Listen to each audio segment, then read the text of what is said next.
నమస్కారం. నా పేరు వసంత లక్ష్మి. మనం పేరి వెంకటేశ్వర శాస్త్రి గారు రాసిన శ్రీకృష్ణ చరితం అనే గద్యకావ్యాన్ని చెప్పుకుంటూ ఉన్నాం. ఇంతకు ముందు మనం చెప్పుకున్నటువంటి దాంట్లో కంసుడు విష్ణువు గో బ్రాహ్మణ యజ్ఞ దానాదులన్నింటిలోనూ ఉంటాడు కాబట్టి గో బ్రాహ్మణులని శిశువులని చంపమని తన మంత్రులకు ఆజ్ఞాపించి ఇంట్లోకి వెళ్ళిపోయాడు. అథ వ్రజే నందః పుత్రజన్మనా జాతాహ్లాదః సమాప్లుతః అలంకృతః శుచిః వేదవిదః విప్రాన్ సమాపూయ శిశోః స్వస్థ్యేనం జాతకర్మాది సంస్కారంచ విధివదకారయత్. అథ వ్రజే, అథ ఇంకా అటు తరువాత ఇక్కడ వ్రజంలో నందవ్రజంలో నందః నందుడు పుత్రజన్మన జాతాహ్లాద తనకు కొడుకు పుట్టినందువల్ల జాతాహ్లాద చాలా సంతోషాన్ని కలిగినటువంటి వాడై సమాప్లుత అంటే ఆ సంతోషంలో మునిగి తేలుతూ ఉన్నటువంటి వాడై అలంకృత చక్కగా అలంకరించుకుని శుచియై వేదవిద శుచియై అంటే శుభ్రమైనటువంటి ఉతికిన బట్టలు అవి కట్టుకుని శుభ్రంగా స్నానం చేసి ఉతికినటువంటి బట్టలు అవి కట్టుకుని శుభ్రంగా ఉన్నటువంటి వాడై వేదవేత్తలైనటువంటి విప్రాన్ సమాహూయ బ్రాహ్మణులని పిలిచి శిశోహో తనకు పుట్టిన కొడుకుకి స్వస్తి అయనం అంటే శుభం కోసమై చేసేటువంటి కర్మ, దాన్ని జాతకర్మాది సంస్కారంచ అంటే మనం పుట్టినటువంటి బిడ్డకి చేసేటువంటి ఇవేవైతే ఉన్నాయో కర్మలు ఏవైతే ఉన్నాయో వాటి జాతకర్మ మొదలైనటువంటి సంస్కారాలను విధివత్ అకారయత్ విధి ప్రకారము అంటే అది ఎట్లా ఏ విధంగా జరిపించబడాలో ఆ విధి ప్రకారము అకారయత్ చేయించాడు. ధేనూనాం అయుతం విప్రేభ్య ప్రాయచ్చత్ విప్రేభ్య బ్రాహ్మణులకి ధేనూనాం అయుతం అంటే 10,000 గోవులని ప్రాయచ్చత్ దానం చేశాడు.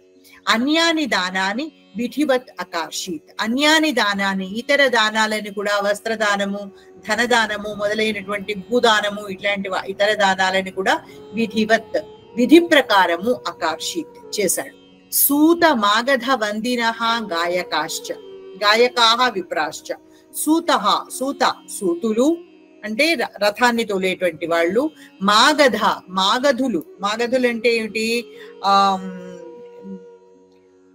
వందిమాగధులు అంటారు వీళ్ళని. అంటే వీళ్ళు ఎవరినైనా స్తోత్రం చేస్తూ ఉండేటువంటి వాళ్ళు, అట్లాంటి వాళ్ళు వందినః వందులు మాగధులు రెండు రకాల వాళ్ళు. వీళ్ళిద్దరూ కూడాను స్తోత్రమే చేస్తూ ఉంటారు అన్నమాట. అందరినీ పొగిడి ఆ రకంగా ఎదుటి వాళ్ళని సంతోషపెట్టి ధనాన్ని సంపాదించుకుంటూ ఉంటారు.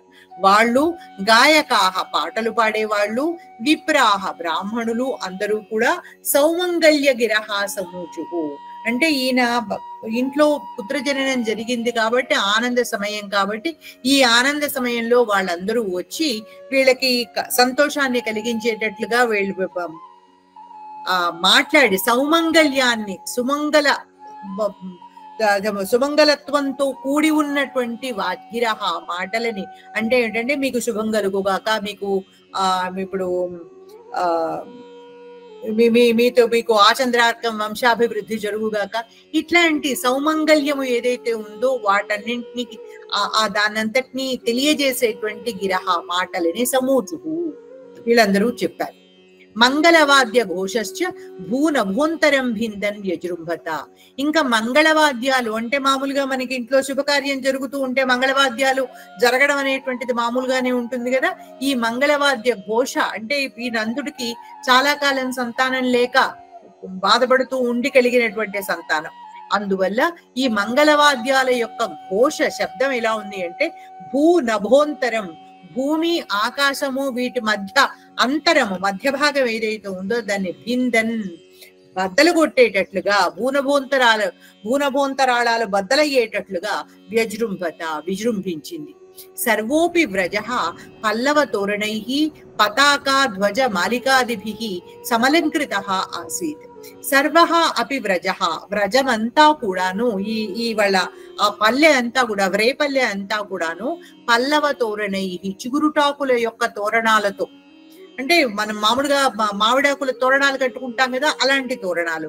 పతాక ధ్వజ మాలికాభిహి, పతాకలు, ధ్వజాలు, జెండాలు, వీటి యొక్క అండ్ ఇవి మాలికాభిహి, పూలదండలు మొదలైనటువంటి వాటితోటి సమలంకృత ఆసీత్, అలంకరించబడింది. మొత్తం అంతటా కూడాను దాన్ని తోరణాలతోటి, మంగళ తోరణాలతోటి, పతాక ధ్వజ మాలికాదులతోటి అలంకరించారు.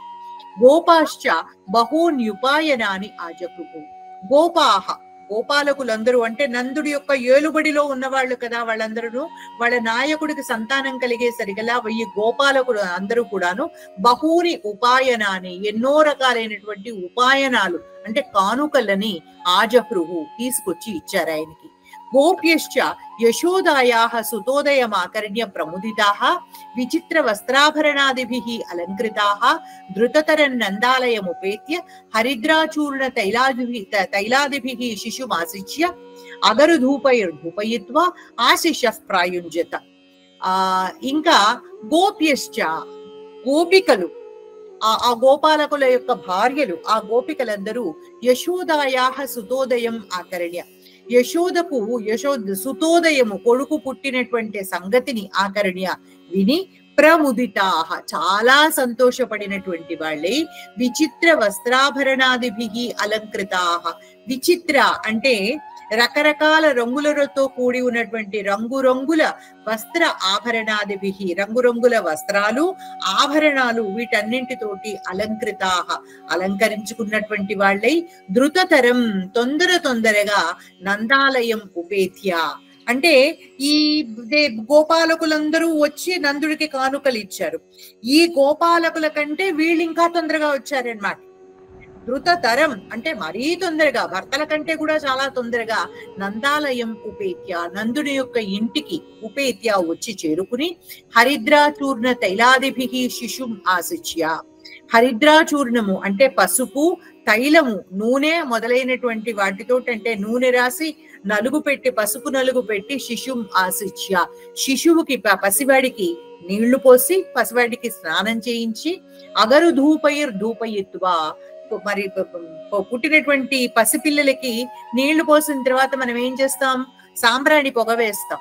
అట్లాగా వీళ్ళు అగరు ధూపంతో ధూపయిత్వా, అగరు పొగ వేసి పిల్లవాడికి ఆశిషః ప్రాయుంజత, అప్పుడు ఆశీర్వచనాలు ఇచ్చారనమాట, ఆశీర్వదించారు బిడ్డని. మహాభాగా రోహిణి స్వపుత్రోదయేన నందాదిభిః అభినందిత దివ్యవస్త్రాభరణ భూషిత సానందం వ్యజయత్.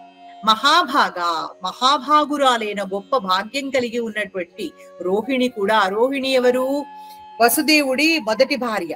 ఆ రోహిణి కూడా స్వపుత్రోదయేన తనకి కూడా అన్న ఈవిడికి కూడాను కొడుకు పుట్టాడు. ఈవిడికి పుట్టినటువంటి కొడుకు ఎవరు, దేవకీదేవి యొక్క 7వ గర్భాన్ని తీసుకొచ్చి ఆ యోగమాయ దేవకీదేవి యొక్క 7వ గర్భాన్ని తీసుకొచ్చి రోహిణి గర్భంలో ఉంచింది. ఆ వెంటనే మళ్ళీ దేవకికి గర్భం నిలిచి ఈయన పుట్టాడు అనమాట, పిల్లవాడు పుట్టాడు. సో కాబట్టి ఈ పిల్లవాడి కంటే కొన్ని నెలలు పెద్దవాడు దేవకి, రోహిణికి పుట్టినటువంటి పిల్లవాడు. అంటే 1 సంవత్సరం లోపల తేడా ఉంది ఇద్దరికి. తనకి కూడా పిల్లవాడు పుట్టి ఉన్నందున నందాదిభిః అభినందిత, నందుడు మొదలైనటువంటి వాళ్ళ చేత అభినందించబడింది. ఎందుకంటే రోహిణీదేవి వీళ్ళింట్లోనే కదా ఉంటుంది కాబట్టి నందుడు మొదలైనటువంటి వాళ్ళందరి చేత అభినందించబడినదై దివ్య వస్త్రాభరణ భూషిత, దివ్యమైనటువంటి వస్త్రాలు, ఆభరణాలు మొదలైనటువంటి వాటితో భూషిత, అలంకరించుకుని ఉన్నటువంటిదై సానందం వ్యచరత్, చాలా ఆనందంగా అంటే ఈ జరుగుతూ ఉన్నటువంటి ఈ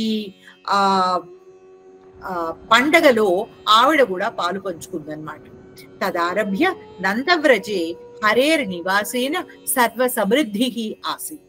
ఇంకా తదారభ్య అది మొదలుకుని, ఆ రోజు మొదలుపెట్టి నందవ్రజే, ఈ నందవ్రజంలో హరేర్ నివాసేన, అక్కడ హరి నివసిస్తూ ఉండడం వల్ల, కృష్ణుడి రూపంలో పసివాడి రూపంలో హరి విష్ణువు అక్కడ నివసిస్తూ ఉండటం వల్ల సర్వ సమృద్ధి ఆసీత్, అన్ని విధాలైనటువంటి సమృద్ధి అంటే సంపద, అంటే గో సంపద పెరిగింది, వాళ్ళదలకు ధన సంపద పెరిగింది, ధాన్య సంపద పెరిగింది, అట్లా అన్ని విధాలైనటువంటి సంపదలు వృద్ధి పొందినాయి. ఎందుకని అక్కడ హరి నివసిస్తూ ఉన్నాడు కాబట్టి, ఆయన ఎక్కడ ఉంటాడో ఆయనతో పాటు లక్ష్మీదేవి ఉంటుంది, సంపద ఉంటుంది. కాబట్టి ఆ రకంగా ఆ నందవ్రజము ఎన్నో రకాలైనటువంటి సంపదలకు ఆటపట్టు అయింది. అప్పటి నుంచి మొదలుపెట్టి ఇక్కడికి ఆపేద్దాం. ఓకే అండి, చాలా సంతోషం. చాలా బాగా చెప్తున్నారు, కళ్ళకు కట్టినట్టుగా, చాలా బ్రహ్మాండంగా, చాలా ఆనందంగా ఉంది అన్నిటికన్నా ముఖ్యంగా. చాలా చాలా ధన్యవాదాలండి.